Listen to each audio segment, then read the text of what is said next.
This is the Extra Point Podcast.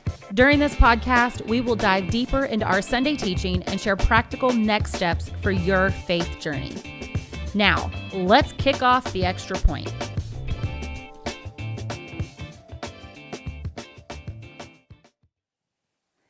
Hello and welcome to the Extra Point Podcast. My name is Anna Blake. I'm the youth pastor here at Southridge Church. Joining me today is Cheryl Ross, our Next Steps and Discipleship pastor. On this podcast, we like to dive a little bit deeper into the Sunday teaching. We are currently in a sermon series called The Adventures of Selfish and Stupid, the Trilogy. And this week, the topic was a hot button topic. We know it. You know it, and it wrapped up our series, the topic of divorce. Cheryl, you want to share a little synopsis or maybe a bottom line big idea from the day? Sure.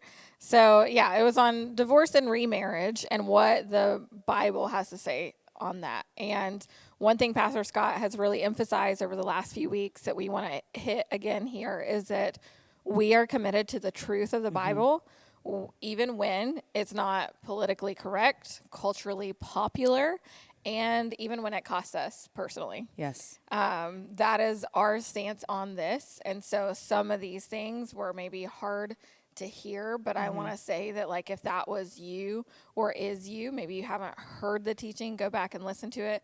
We want to make sure that you understand that there is grace for your past. Yes. Like, and no matter where you are right now, like, God is still crazy about you. He loves you. Yes. And we want to make sure that that is set up front. Absolutely. Because we can't do it, like, we can't change the past, right? Like, That's and right.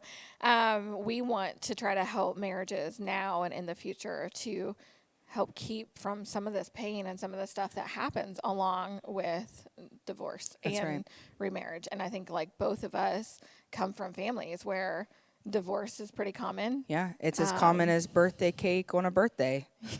I mean, it's there. It's there. Yeah, definitely. And so really it was a bit about, like, what really Jesus says, because that's where we should really start. Because, Jesus brought in the new covenant and all of that. And so we started with what he said about divorce, and he brought in some stuff from Genesis that we saw from Genesis 2. But what Jesus tended to do was he took the standard, and instead of lowering it, he tended to raise the standard a little bit. Right. And so we see right out of the gate when he's responding to the Pharisees who they ask the question, should a man be allowed to divorce his wife for just any reason? Jesus is like, haven't you heard what the scriptures say? Like, God says he made them male and female, and that's what we believe is a biblical marriage is between one male, one female. And he said that's why it explains why a man leaves his father and mother and is joined to his wife, and the two are united as one. But where he goes on to go a little bit deeper in that is he says, since they're no longer two but one, let no one split apart what God has joined together. Yeah.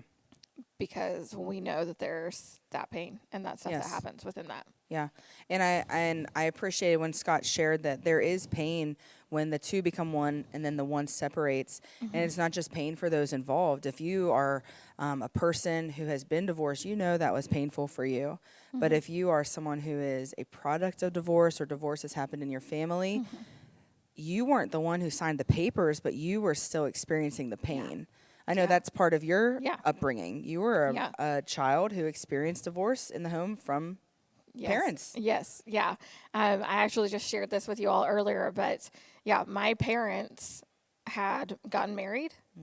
They divorced somewhere between my brother that's closest in age to me and me, but then my mom got pregnant with me along the way, which, and because I guess they didn't want her to give birth and not be married, because that's was a big cultural thing at the time. They got remarried until not long after I was born, and then they divorced again. And then, my dad ended up remarrying my stepmom later on, and, like, it was my dad's to my stepmom, it was his fourth marriage, actually. And when I got to meet I have a half brother who I didn't meet until years after my dad passed away. Wow. Actually. And because that was such a bad split that there was like no contact. And we found out through my half brother that like somehow or another there were loopholes that happened or things not caught, but my dad had never actually legally divorced his mom. Wow. And so she never ever remarried. Wow. And it was the most bizarre, wild thing. They were married in Florida. Yeah. And then my dad came back to West Virginia, all that. And so, like, it was just one of those craziest things that I'm like, not even just that, but, like, the fact that when he finally was of age to, like, really track us down and found us, then he wasn't even able to meet his dad because he'd passed. And, like, and finding all that background out of how his mom just never was able to really move on because things weren't done right. And it's I don't know. Well, it definitely, like your story, similar to probably many, many others, is a good example of why God is against it, because divorce creates pain. And God does not want us to be influenced and changed by pain that is against us. Like, he is for us. He wants to see good come our way. And whenever divorce is in the picture, there's a less likely opportunity for good to come. Yeah. So one of the points in the sermon was this idea of the way out. You just mentioned loophole in the system. Like, it kind of like creates this, and a lot of individuals, for reasons that are totally valid, and then on the other side of the spectrum, people who just decide they don't want to eat breakfast together anymore. Like, I don't know. It goes from both directions. There's a thought, a process. Even the Pharisees approached Jesus about it. Hey, there's got to be a way for people to step away from this. And there is a way in the law. Moses wrote up. He said, there is a way for this. It's a provision out. But the provision out is just that. It's a provision. Would you care to share more about why that provision is important and what kind of that means in the sense of when we're talking about marriage and divorce and remarriage? Yeah. I think one of the big things that just because there is a provision for something doesn't mean that it's preferred or that it's prescribed. Yeah. That's like that is not, it's not a prescription of something.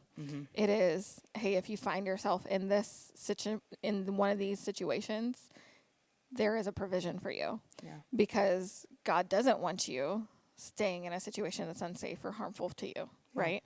God, like most of all of the laws, all of the things, Old Testament to whatever, all of it is for your good. Like all of it is to keep you from harm. And we see through many stories through scripture, like God always cares for people and how they're treated, like not just the Israelites, but others as well. And so, so remembering that there is, just because it's there doesn't mean that that is what his design was. And just because, like, I think the point that Pastor Scott made that I thought was really beautiful and I thought was a really good point to make was that the design happened before the fall. Like this is the initial design, and just because man fell doesn't mean that that's still not his design. That's still the best way, the beautiful picture. And so if you go back a couple of weeks and hear some of the teaching from the past couple of weeks before this, you'll see like even how Pastor Scott dives into like it's a covenant, not a contract. And that's where I think a lot of people get like a little mixed up in, because it's one of those where the government is involved with marriage to an extent.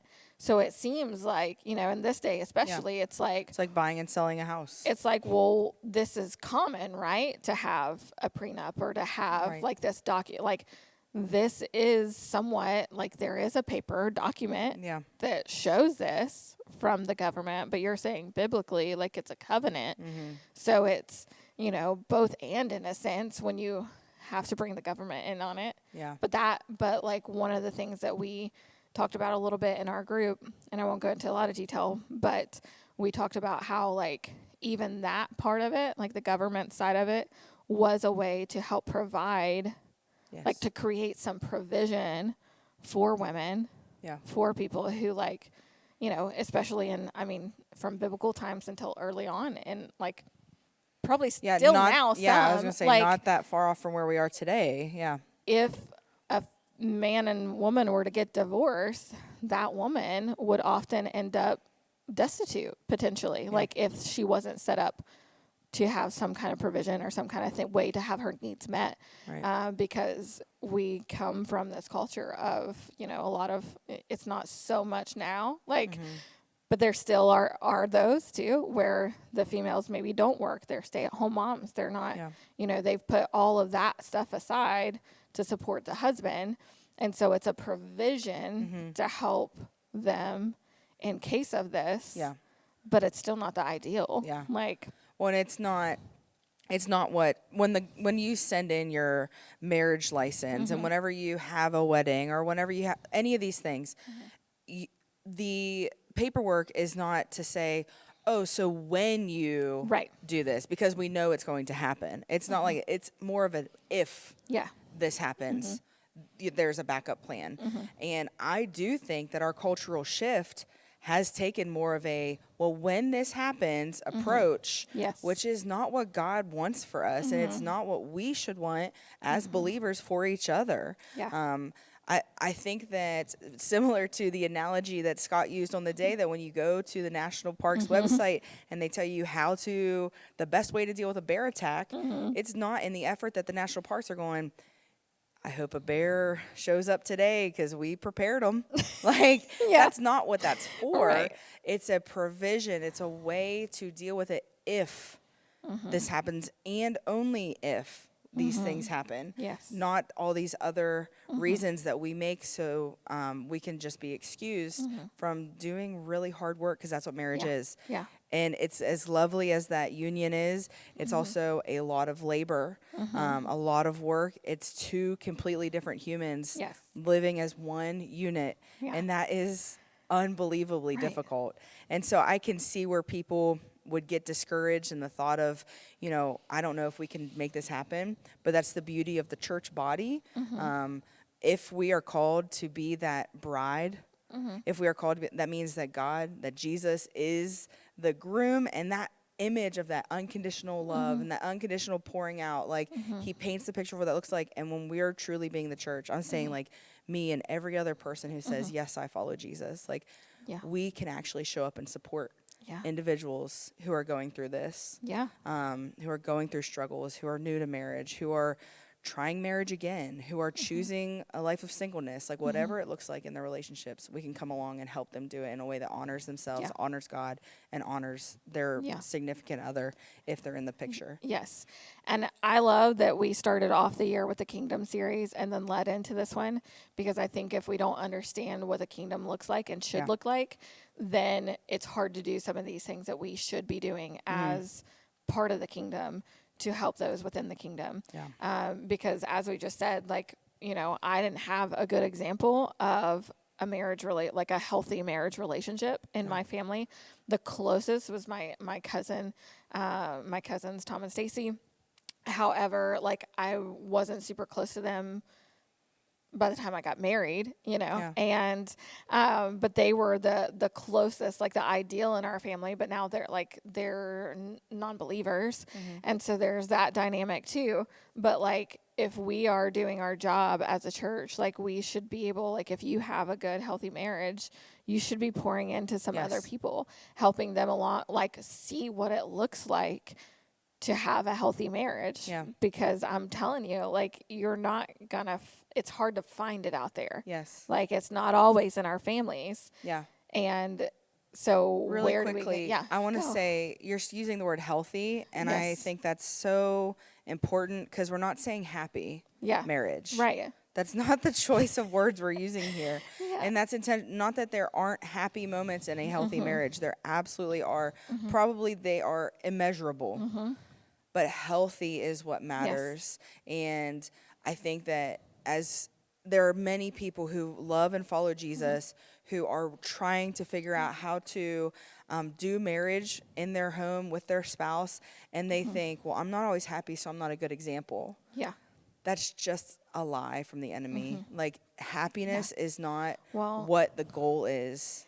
And just along those same lines, people will be like, well, I'm not happy anymore. So this is my reason, because I'm no longer happy in this. Yeah. But like, we know, if you are a believer in Jesus Christ, you know that like in your walk of faith, you're not always happy. That's right. That's right. But you can have joy Yes. even in mourning. Yeah. Like, and so you have to understand that like happiness is one of those feelings that's like, just like any feeling, it can pass. Like, so can the not being happy. That can pass. That's a moment that is not forever. And a lot of times the way that we choose to react and decide to be in those moments, like I think that we forget how much self-control we have over our emotions and feelings as well. Like, okay, if I'm not happy, why am I not happy? What's going on here?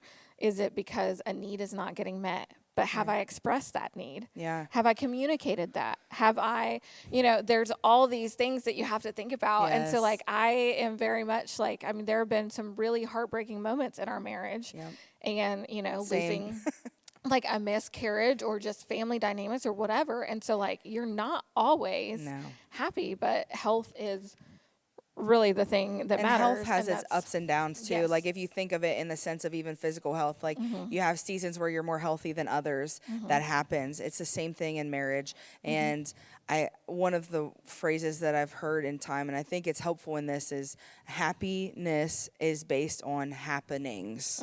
What's happening around you can make you feel happy or unhappy. Yes. But happenings come and go. Yes. You just said this. They come and go. So we cannot base our view of our relationship value on whether or not we're happy that day. Yeah. It's bigger than that. It's bigger than that. Absolutely. And I think that like one of the things that I would say, because we'll just get into this thing about how can we as a church, the big church, capital C church, help those who are struggling in marriage or in divorce.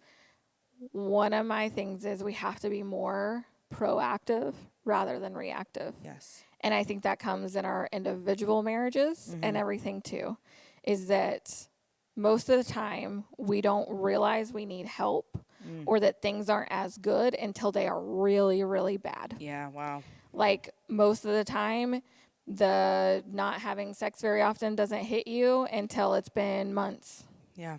Right? Like there's a lot of those things that like sometimes we go a lot longer than we should before we recognize it and begin to deal with it. Yeah. We're reactive in those extremes after it's been building and building and building and building. Yeah. Because like those little things, you can be like, oh, it's not that big of a deal. Yeah. And keep going. And like there are a lot of little things that we should say, it's not that big of a deal and keep going. For sure. But then there are some things that are like, if there is a recurring issue or concern that comes up within your relationship, like this person continually doesn't show up when they're supposed to be there. Yeah. That's an issue. That's a concern that like needs to be addressed sooner rather than later. Yeah.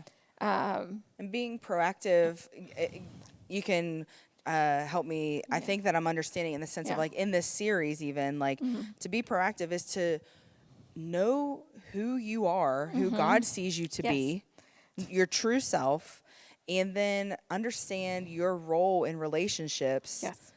And don't just fly blind. Like know these things and maybe even create a course for success for yourself. Yeah.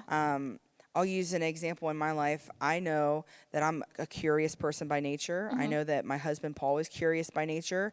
And so every week we actually have in our calendar, this is like going on year 6 of doing this. Fridays, we call it spouse learning, couples learning. And every Friday night, and some Fridays it's just 10 minutes, 15 minutes. Others, it sparks conversation that lasts all night. It's just, hey, tell me something new about you today. What's something new you're learning? What are you into? Is there any new books, podcasts, songs even? Or did you find a new hobby? Did you see a reel that now you're like stuck in watching nonstop videos because of this thing? Like, and that has created something for us that we were just finding periodic. Yeah. It was like something that, when it happens, cool. But then when it became a part of our like we cultivated it, and it was like we're like looking forward to that time with each other. Or we're like, it's creating a new hobby for both of us out of it, or fun things for us both to share. But that came out of knowing who we were. Yes. Well, like that's the way why God designed us. And that's why we started with the planks at the beginning of this series, because we all have those things that we need to be made self-aware of. We need to understand about us and all of that before we focus on, well, you're not doing this, you're not doing that, you're not whatever. And so like some of proactive is even being like, making sure you're using I statements when you communicate with each other, right? Yes. Like making sure we've talked about this. Yes. And if you don't know what we're talking about, you want to give a little so I example? statements is like, Cheryl forgot to pick up the milk for lunch, and instead of saying, you forgot to pick up the milk, Cheryl, that was your responsibility, you knew you should have done that. I statements is, I can't seem to find the milk. Help me understand where it might be. So I kind of make your problem my problem, and in doing that, it actually makes us our problem, and we get to solve this problem together versus putting all the weight on you. Yes, and making me feel guilt or like ashamed because, oh gosh, I forgot again, or like, you know, whatever. And so I think like those things, and also like how you feel, but not always like talking about like, using, what's the word for it? Like permanent type words, like you always, you never, like, or I, like even saying, I am always the one who does the dishes. Like, is that really 100% true? You might do them most of the time. You might not do them all the time. But I think like just being more proactive in the way that we word the things that we word, but also like we all have things that go on in life. So being proactive of, hey, when we're in a busy season, how are we going to make sure that we have time for each other? We keep our couples learning on the calendar no matter what. Like that's a non-negotiable in your all's relationship. Like creating some of those spaces that's like, this is a non-negotiable. So no matter what, we know we're going to have some time together, whether that's sex time, whether that's, you know, communication time, whatever that looks like. Like there are some things that like we need to be proactive on rather than reactive, and making sure that we're doing our part in those things. But I think that that's also true within the capital C church. Like I think a lot of times we'll do a relationship series all of a sudden because they've had a couple people get divorced or whatever, and they're like, oh gosh, we got to do this. Or we're going to throw a marriage conference in there at random because like we know that like these people are struggling. And at that point you're reactive rather than proactive. Like instead of keeping something that's going all the time. Like here we're we planning offer, ahead, knowing, hey, we know that God cares about marriages, so we care about them. And so every year on our schedule, we're going to have, you know, this event, or bi-yearly, we're going to make sure that we send people to this conference, or, you know, every semester we're going to offer a group, or a marriage group, like some type of way where the church is proactive in saying, if God cares about this, we care about it, and we're going to do something about it. And not feeling like you have to apologize for it or make space for that, make your case for it. Like, because as we said in the very beginning of the marriage talks stuff, like we know that healthy marriages create healthy families, and healthy families create healthy communities, and healthy communities, you know, it goes on. And so like we want that. And so we need to do what we should be doing to foster that on a regular, reoccurring basis. Like that's something, those are some examples of what like the church building body can do. But like you as a believer though, I think also need to make sure that you're being intentional of finding someone that you can invest in. Just like in the discipleship aspect of the Kingdom series, we talked about you should always be discipling somebody, and you should have somebody discipling you. I think it's the same way in marriage. No, I agree with that. This is a lot to digest, and if you listen to the sermon, it's even more to digest, and I think that it can seem very, very difficult. I just want to hit this nugget because I think it's worth it. This to me, it sounds controversial, but it is coming from a very loving standpoint, and I think to not say it is to not be loving. And it is, if you're not willing to live up to the standards that God puts to marriage, then it's just not for you. And that might not mean it's not for you forever. It might just mean it's not for you right now. Right. It might be forever too. But it's one of those things where when you look at what is the standard that God holds to marriage, and when we actually see it for what it is, and like you said, Jesus takes it and he amplifies. He says, "This is what the Old Testament law says. This is what I say," and we go, "Oh man, that is a lot. That means I'm gonna have to probably like let go of my own ego and pride, and I'm gonna have to like."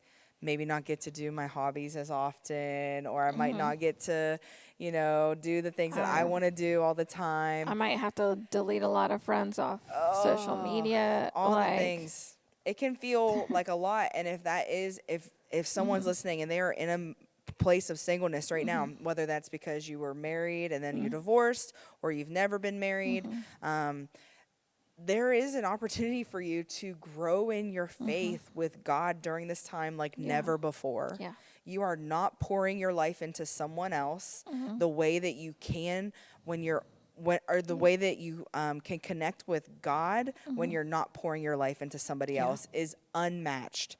You can 100% take advantage of the time to just grow with God, becoming more and more like who Jesus is, understanding him, understanding your role the way God made you. Because the second there's a special someone in the picture, especially if you're married, there are standards there. Yeah. They become a part of your life, and you do have to give from your life to them.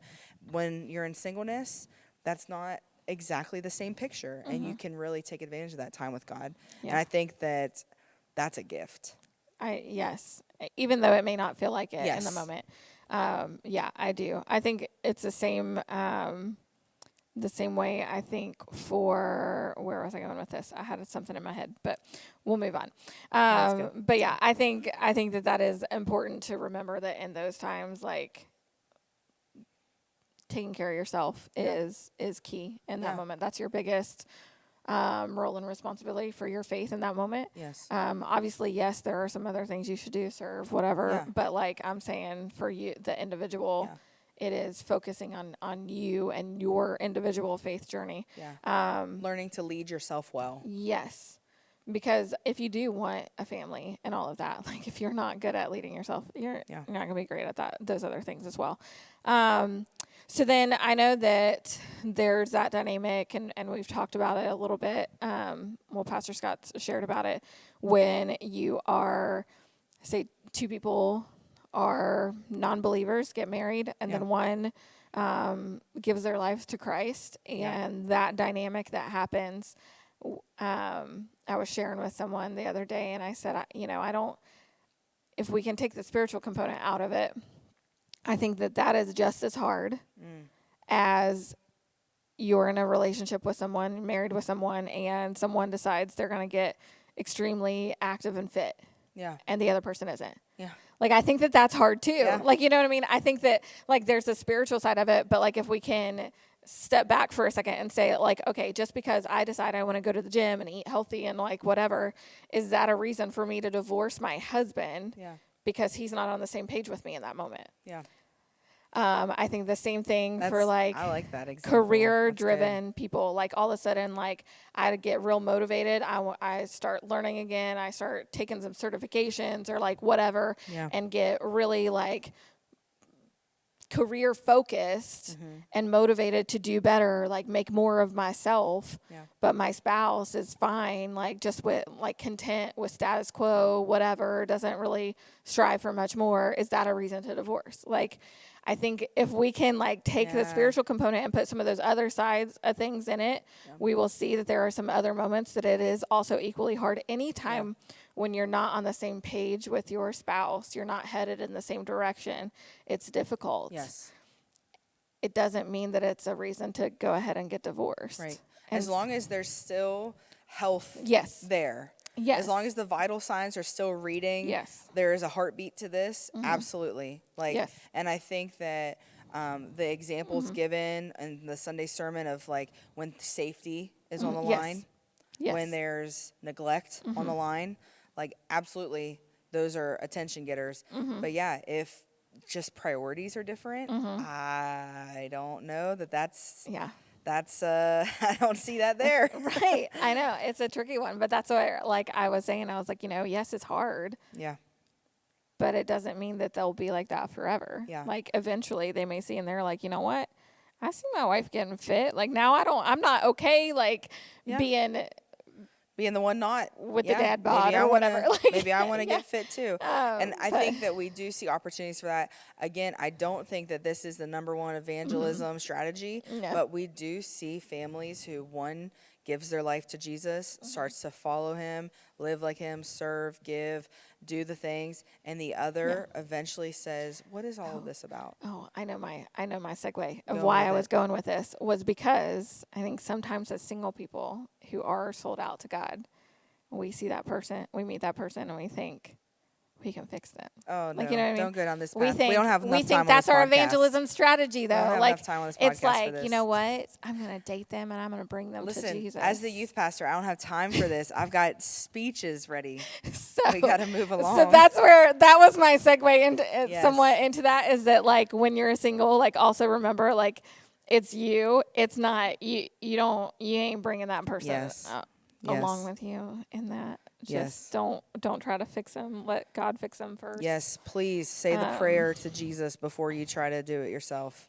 Yeah. As much as you want it to be, you're not Jesus. You can be a reflection of him, but you're not him. And we don't save anybody. Jesus is the one who does that work. And that's, maybe some of us don't like that, but that's just the way that it is. Yeah.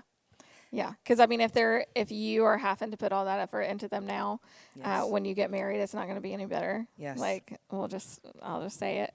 So really be thoughtful and wise in that dynamic. When you're doing that. Well, I think we are probably good to wrap this up. To remind you of the last point the pastor Scott shared. Yep. You want to share that with us? Well, Cheryl said it towards the beginning in the sense that we don't talk about these topics to make people feel bad. This is not to bring you down. God has never loved you less. He has never loved you less. No matter what you've been through, there's nothing you've ever done, nothing that you will do that will disqualify you from that love. The love of God is with you. If you have been a product of divorce, the love of God was with you then. If you were the one who got divorced, God's love is with you.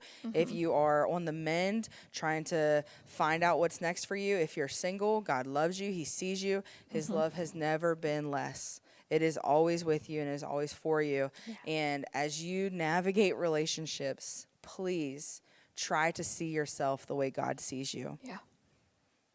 Yeah, absolutely. I'd say see yourself the way God sees you. Remember that you are his image bearer, and so is everyone else. Yes. And when you can look at your spouse or that person as an image bearer, a child of God, like if they're a believer, obviously, but that's going to help you see them a little bit better and remind you of who they are as well. It's difficult to be angry or grudgy or a monster towards someone who you know was made to look like your creator. That makes it different. And even when you look in the mirror, this moment you want to be mean to yourself and you remember, oh yeah, God, I look like him. Oh, I hope you all can see yourselves the way God sees you now and as you go forward in relationships. We will be returning next week with a new teaching from the Palm Sunday, and it'll be great. Yeah. If you've missed any part of Selfish and Stupid, the trilogy, go back, check them out, because they're so important to be listened to in order. It really matters at Southridge. We do truly, deeply care about your faith journey and helping you take those next steps, and that includes in your relationships. We don't get involved in relationships to be nibby. We get involved because God cares about them. And if he cares about it, we care about it, and we want to do things to help you on your faith journey so you can live the absolute best life with Jesus now and forever. Thank you for joining us. Make sure to subscribe. Maybe share this episode with someone who needs it. And we'll see you next time. Thanks for tuning in to The Extra Point. Be sure to subscribe to the Southridge Church podcast and tune in every Wednesday for another episode of The Extra Point.